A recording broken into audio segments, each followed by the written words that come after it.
Why are you trying so hard in your first year to pull the country so far to the left? Well, I'm not. I don't know what you consider to be too far to the left. You guys have been trying to convince me that I am Bernie Sanders. I'm not. I like him, but I'm not Bernie Sanders. I'm not a socialist. I'm a mainstream Democrat. Mainstream Democrat. That was President Biden holding a nearly 2-hour-long press conference yesterday. It was the first press conference since last November. He wrapped up his first year in office. Today marks 1 year.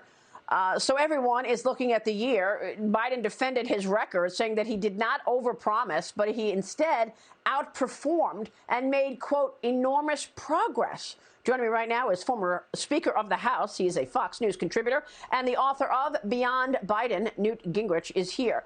Newt, great to see you. Thanks very much. This press conference being panned as a total disaster, not as big a disaster as the last year that we are coming off of. What's your reaction? Well, I think he proved that he could stand there for a long period of time and be relatively coherent and relatively energetic. I mean, look, the core Biden problem is what it's always been. He lies. He lies all the time. And what you don't know is, does he lie to himself or is he just lying to you? Does he really believe that his speech in Atlanta was not a vicious, all-out assault smearing Republicans? Does he really believe that his speech in the U.S. Capitol wasn't the most personally nasty, directed attack by a sitting president on a former president in American history? Does he really believe that his big government socialist policies aren't big government socialism? You can't tell. I mean, you don't know whether Biden's just unbelievably shallow or just has no moral sense, which requires him to think about the truth. But, you know, every detail of that press conference, the greatest danger, by the way, was when he said that he assumed that Putin was going to take part of Ukraine. I mean, that was a totally crazy comment for an American president to make in a very dangerous situation. That was absolutely extraordinary. But what really strikes me, Newt, and I wonder how you feel about this, is the fact that there's absolutely no acknowledgement whatsoever that his poll numbers have plummeted and voters are rejecting these policies. This last year in office, mired by mistakes and bad policy, we have inflation right now at a 40-year high. You've written so eloquently about it. There's an ongoing supply chain crisis. The shelves are bare. We've got illegal migrants and drugs, narcotics, flooding into the country through the wide open southern border. And you've got major cities, several major cities, Democrat-run cities now having a murder rate at the highest level in 25 years. And he says he's been successful on COVID. Well, COVID cases are still raging and 900,000 Americans are dead. Not to mention the botched U.S. Afghanistan withdrawal and the push to change. And he's focused on the push to change Senate rules, jammed through 2 federal election bills. They failed last night. But, Newt, there's no acknowledgement whatsoever that it's time to course correct. No, look, I think that this is, you know, they've become sort of the Humpty Dumpty party. There's a scene in Alice Through the Looking Glass where Humpty Dumpty says, you know, words mean what you want them to mean. And Alice says, well, how can words have any meaning you want? He said, well, it's all a question of who's going to be the master, you or the word. So this is the Humpty Dumpty party. What crime rate? They don't notice it, unless, of course, a Democratic congresswoman gets carjacked. What supply chain problem? If you're sitting in the White House, you get lunch every day. There's no supply chain problem in the White House. You go down the list. These are people living in a fantasy land that doesn't work.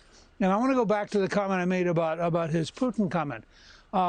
It is extraordinarily dangerous.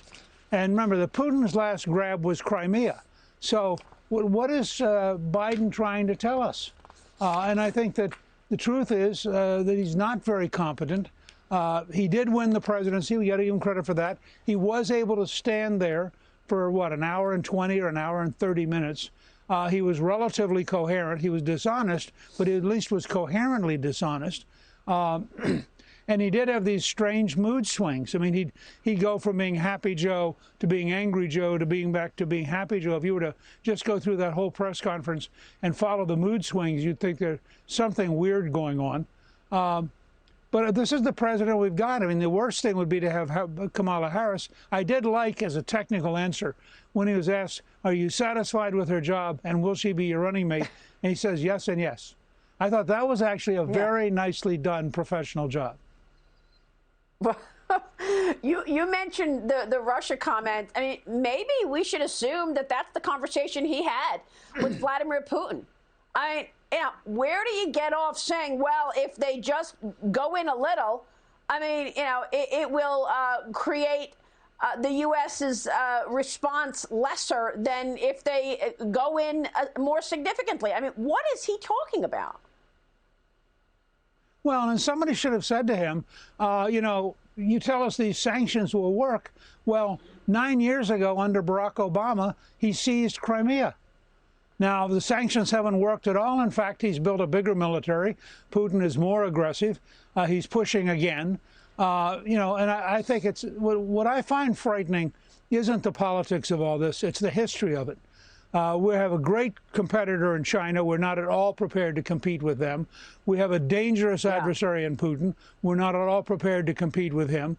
We have, as you point out, huge crime. When Union Pacific Railroad says they may leave Los Angeles because the crime is so bad, there's something profoundly wrong going on in this country. And we haven't even gotten into the economic side of the story, where 4 million people left the workforce in November alone because of all of the free money given out. Newt, it's great to get your take on all of this. Beyond Biden is what we should be focused on, as you wrote in your book. Good to see you, sir. Thank you. Newt Gingrich.